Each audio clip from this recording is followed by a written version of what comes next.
बहाल करके रहेंगे। 2024 में वही नज़ारा होगा जो हिमाचल प्रदेश में हुआ।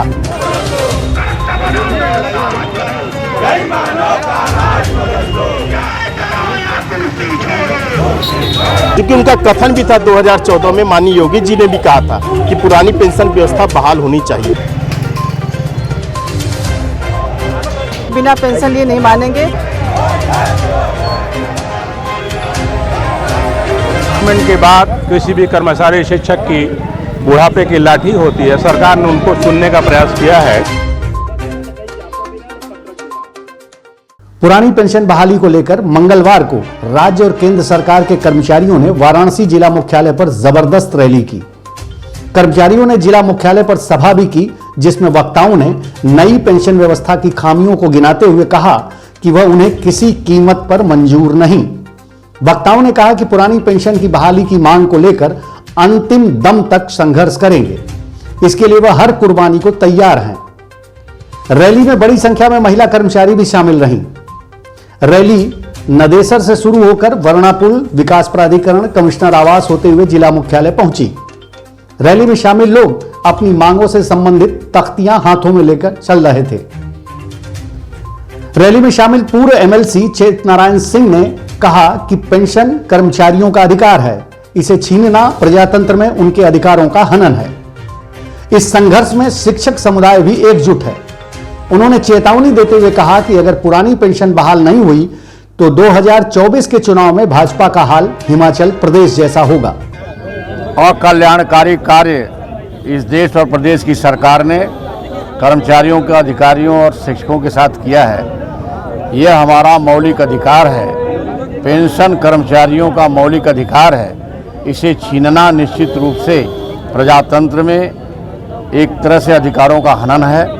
पूरा भारतवर्ष का कर्मचारी, अधिकारी, शिक्षक, हर प्रकार के केंद्रीय कर्मचारी इस ओल्ड पेंशन को प्राप्त करने के लिए लगे हुए हैं। मैं अपने उत्तर प्रदेश माध्यमिक शिक्षक संघ की तरफ से और साथियों की तरफ से विश्वास दिलाता हूं कि हमारा यह आंदोलन नवंबर 2023 तक न्यू पेंशन को हटाकर पुरानी पेंशन लाने में समर्थ होगा, वरना 2024 के चुनाव में इस देश का नज़ारा हिमाचल प्रदेश की तरफ से होगा।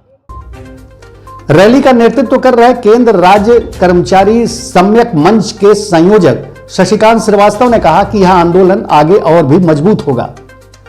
केंद्र सरकार को एनपीएस वापस लेकर पुरानी पेंशन बहाल कर देनी चाहिए। हमारी सारी बातें मानी गई हैं।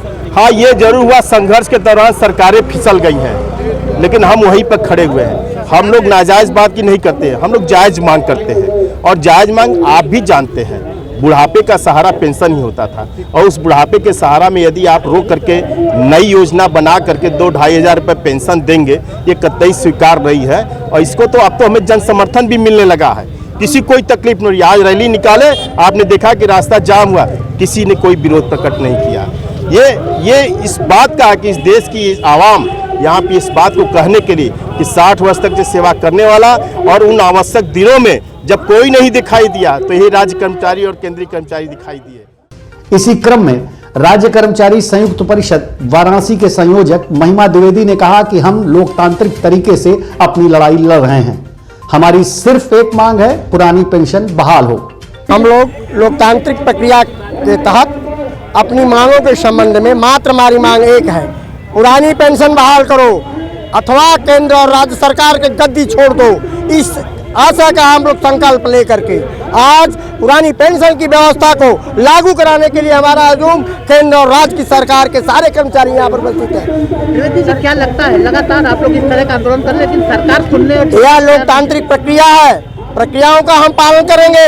अगर केंद्र और राज्य की सरकारें हमारी बातों को नहीं मानती है तो हम सत्ता से च्युत करने का हम संकल्प, हम नहीं हमारा परिवार, हमारा विस्तार मत के आधार पर उनको सत्ता से च्युत कर देगा। साथी सर, ये पेंशन बहाल अगर नहीं हो क्या स्थिति होगी कर्मचारी की? एकदम पेंशन बहाल करके रहेंगे। हिटलरशाही सरकार केंद्र और राज्य की नहीं चलने देंगे। वहीं कर्मचारी नेता सुभाष सिंह ने कहा कि पुरानी पेंशन सरकार को हर हाल में बहाल करनी होगी, इससे कम पर हम कुछ नहीं मानेंगे। कारण हमारी है कि जो हमारी पवित्र और पावन योजना पुरानी पेंशन, जो कि हमारे रिटायरमेंट के बाद किसी भी कर्मचारी शिक्षक की बुढ़ापे की लाठी होती है, सरकार ने उनको सुनने का प्रयास किया है और इसी को हम सरकार से मांग करते हैं कि हमारी पुरानी पेंशन को बहाल किया जाए। अब सरकार को हम लोग विवश करेंगे। विभिन्न राज्यों में आपने देखा, हिमाचल प्रदेश में क्या रहा, कर्मचारियों ने सरकार जो सिटिंग सरकार थी उसको हमने हटाया बहुत कम अंतरों से। निश्चित रूप से जनमानस, कर्मचारी, शिक्षक आंदोलित है, इसका प्रभाव 2024 के चुनाव में जरूर पड़ेगा। निश्चित रूप से सरकार सुनेगी, यह जन जागरण है। हम लोग जो है सरकार से जब से 2008 से हमेशा जन जागरण के रूप में जो है इसका ओपीएस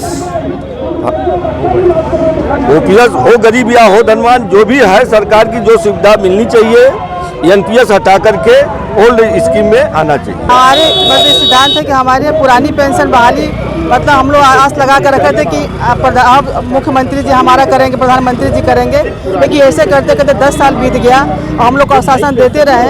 अब जो है हम लोग नहीं मानेंगे, बिना पेंशन लिए नहीं मानेंगे। ये हम जो हमारी बहन रिटायरमेंट हो रही 1000-2000 पेंशन पा रही हैं और हमसे रोती हैं, कहती हैं कि सिस्टर ये पुरानी पेंशन बहाल कब होगा। और हम लोगों ने कहा कि संघर्ष हमारा जारी रहेगा, जब तक पुरानी पेंशन बहाल नहीं होगा तब तक हमारा ऐसा ही चलता रहेगा धरना प्रदर्शन। इसलिए देश का विकास कर्मचारियों के साथ अन्याय में बदलता जा रहा है। हम यही कहेंगे कि भगवान उनको सद्बुद्धि दे,